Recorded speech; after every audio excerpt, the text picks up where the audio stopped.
So, Assalamu alaikum. Again, we are here with the last topic of mitral stenosis, the management of mitral stenosis. As you know that there is not a definite mitral stenosis management, the medical management, but we have to intervene because there is no medication in the world which decreases the progression of mitral stenosis.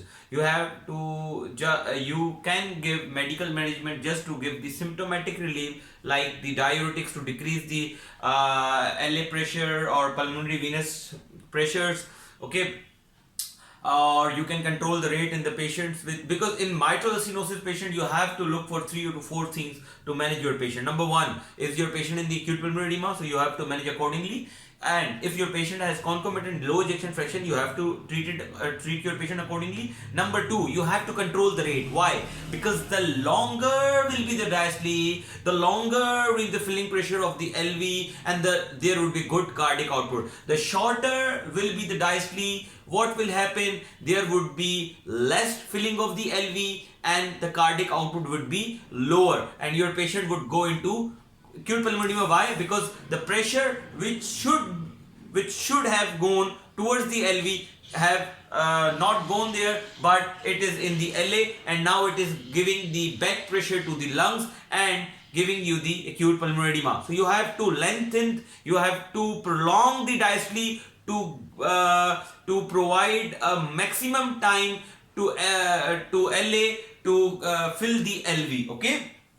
So this is all. And if your patient has, and obviously with the patient of mitral stenosis, you have to look for the atrial fibrillation. And if your patient has the atrial fibrillation, so you have to treat the patient with atrial fibrillation accordingly, as we have already discussed in the lectures of atrial fibrillation. So you can watch the lectures of atrial fibrillation as well. Now we have to focus the management of the mitral stenosis apart from medical management. How would we intervene? What we should do with the patient of mitral stenosis? So number one, you have to divide your patient into two categories. Number one is your patient rheumatic heart disease, or your patient has a rheumatic mitral stenosis. Number two is if your patient is not rheumatic mitral stenosis. So the treatment which is comprehensive, which is important, is the patient with rheumatic mitral stenosis. And obviously you should know about the stages of the mitral stenosis. Number one, your patient is severe MS. What are the parameters to diagnose the patient with the severe MS? Either symptomatic or asymptomatic. If your patient is severe MS, it means your patient is class C or class D. What are the severe MS? If the area is more than 1.5 and the pressure half time is more than 150, and if it is more than 220 and the area is less than what? Less than 1, it means your patient is a very severe MS. Now the important thing here for us to these are the latest guideline of the American Heart Association. Number one, if your patient has a progressive MS, is your patient has area of more than 1.5, and your patient has area of more than 1.5. Your patient is not in the category of severe MS or the stage C or D, but your patient has the exertional symptoms. Then you have to confirm it that either your echo is wrong or your patient has real symptoms of mitral stenosis, or these symptoms are because of the mitral stenosis. So for this thing you can do if you have discrepancy between echo and this symptoms, then you can do the cath as well. But before going towards the invasive procedure, you have to confirm it on the exercise echocardiography. By doing the stress test, you will check the hemodynamically significance of the lesion. If on a stress test, this area which was progressive, after stress test, it will become the severe, or the pressure half time will increases, or area will be, obviously after exercise the pressure half time will be increases. But if it increase or area will decrease by less than 1.5, then you have to look for the pliability. And if your patient has a pliable valve and no clot, then you can do the PMV, but that PMV is not class 1, not class 2, it is class 2B. Why? Because it is very less likely that your patient would have progressive MS and that progressive MS will be causing the symptoms in your patient. But you can do this PBMV in your patient, but you cannot do the surgery in those patients. You cannot do the surgery in those patients. It is not recommended at all. But yes, you can do the PMV in those patients if their patient has no MR, no pliability, no clot. No, pliability with no clot.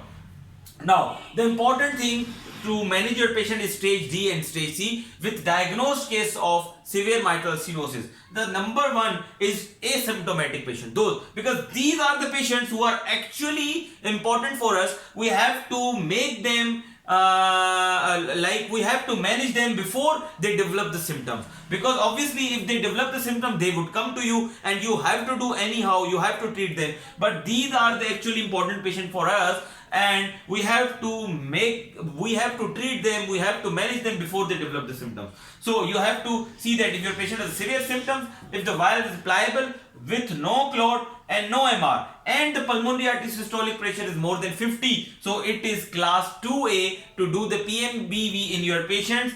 It is class 2A to do the PMBV in your patient. And if your patient has a new onset atrial fibrillation, again it is class 2B. Still you can do the PMBV on the just basis of new onset of atrial fibrillation with severe MS with the area less than 1.5. Why? Because atrial fibrillation further worsens the condition. That's why it is better to do the PMBV in your patient, but it is the class 2B indication. It is not class 2A or 1 indication.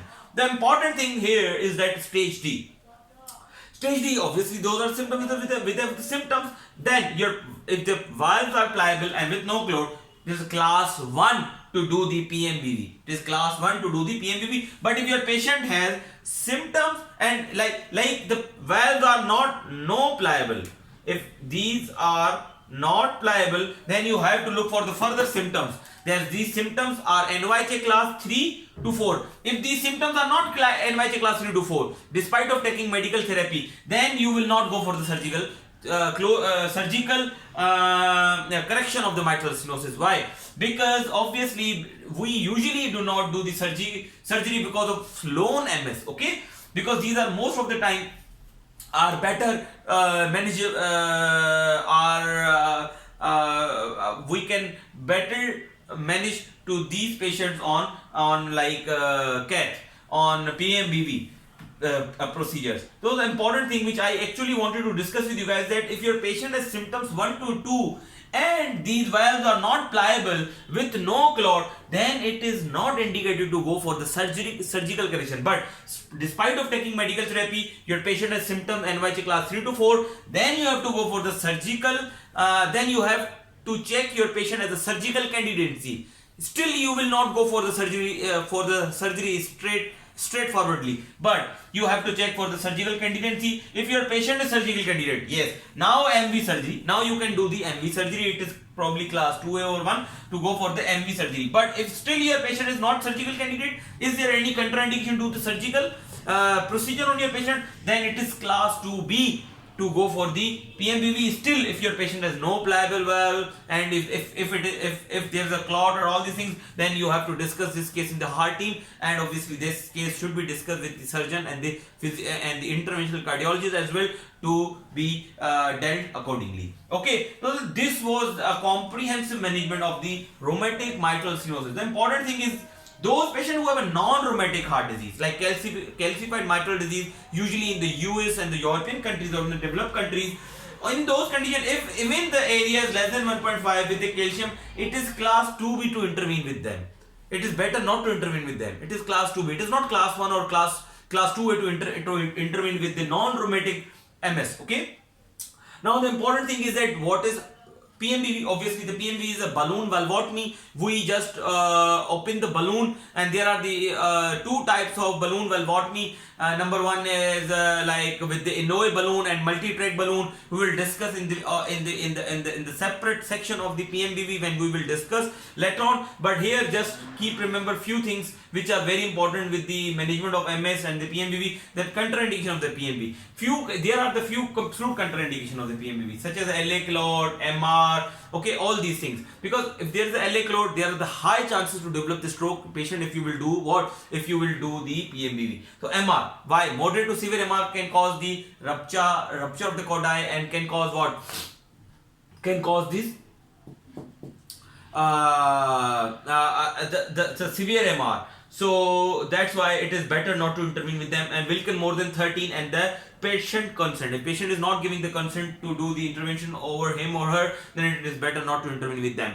Now, what are the complications? It is most commonly asking questions. These are the most commonly asking question in the written exams, in the short cases, in the long cases. The complications. What are the complications? Stroke. 1 to 2% patients have stroke during PMBV or after PMBV. ASD. These are the iatrogenic ASD which we actually cause during the PMBV procedure, because we have to go from RA to LA while perforating the intra-atrial septum. So we are it means that 5% of the patient would have the iatrogenic ASDs, and it would remain there for their whole of their lives. And cardiac perf, there are almost 1% patient would have the cardiac perf, and 1 to 2% patient would have the MR. And what are the criteria to label your patient as a successful PTMC, or to label your PTMC as a successful PTMC or PMBV? That the modern term the recent term which is used in the guideline is PMBV. It is percutaneous mitral balloon valvotomy, but you can use percutaneous mitral commissurotomy. You can use that term as well, but it is better to use this PMBV. It is better to use the term PMBV. Okay, but now where were we? We were at the successful criteria of PMBV or PTMC. When you will label your patient as having the successful PTMC, when the gradient will decrease status post PTMC more than 50%, and area will be more than 1, area will become more than 1, or it will doubles when it as it was previously, such as if your patient has area of 0.8, and when it status post PTMC, when it increases by 1.2, you will label it as a successful PTMC. And if your patient has area of 0.4, like very severe MS, then even if the area is 0.8, it means this area has been doubled from the previous one.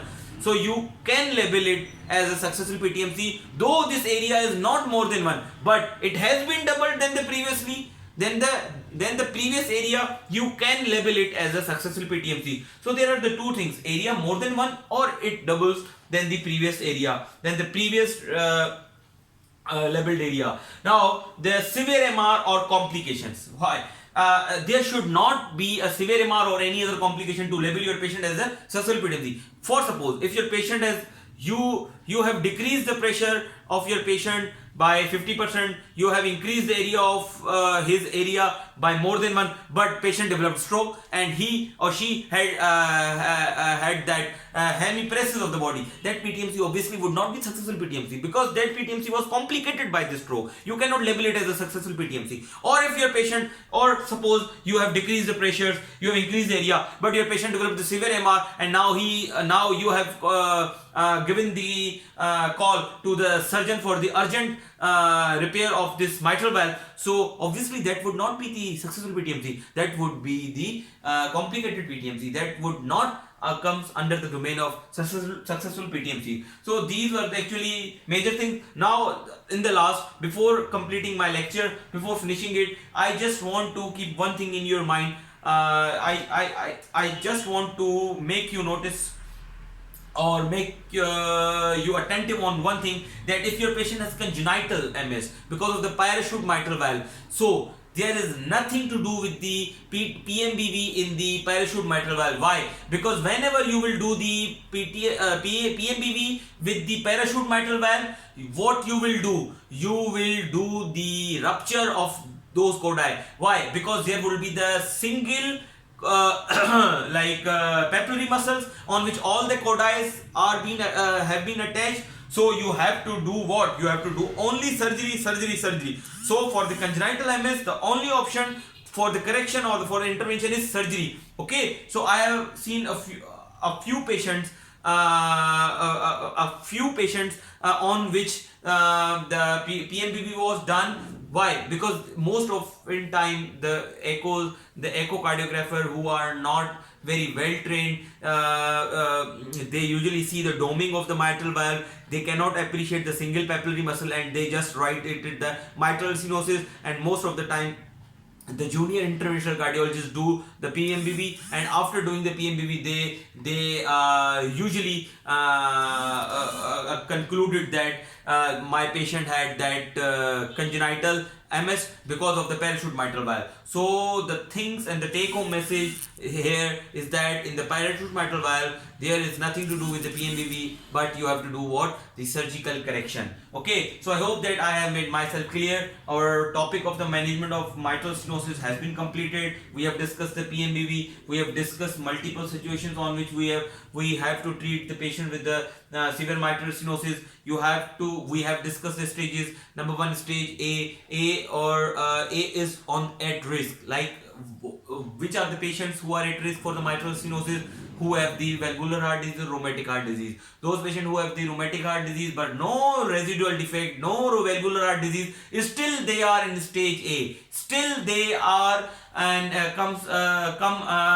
in the stage A because they are at risk to develop the mitral valve disease. Stage B are those who have the mild to moderate mitral stenosis, those who have area is more than 1.5 and pressure off time would be less than 150. But if this area would be less than 1.5 and pressure off time would be more than 150, then you will label your patient as a severe MS. But if your patient has the pressure off time of more than 220 and area is less than 1, then you have to label your patient as a very severe MS. So severe MS and the very severe MS comes under the domain of stage D and C. D is what? With symptoms, and C is what? Without symptoms. So this is the staging of the severe mitral stenosis. So I hope that I have made myself clear, and Allah Hafiz, spread this knowledge, spread these lectures across the world to your friends, to your siblings, to your juniors, as they get benefit from these videos, because these videos are dedicated to you guys. Okay.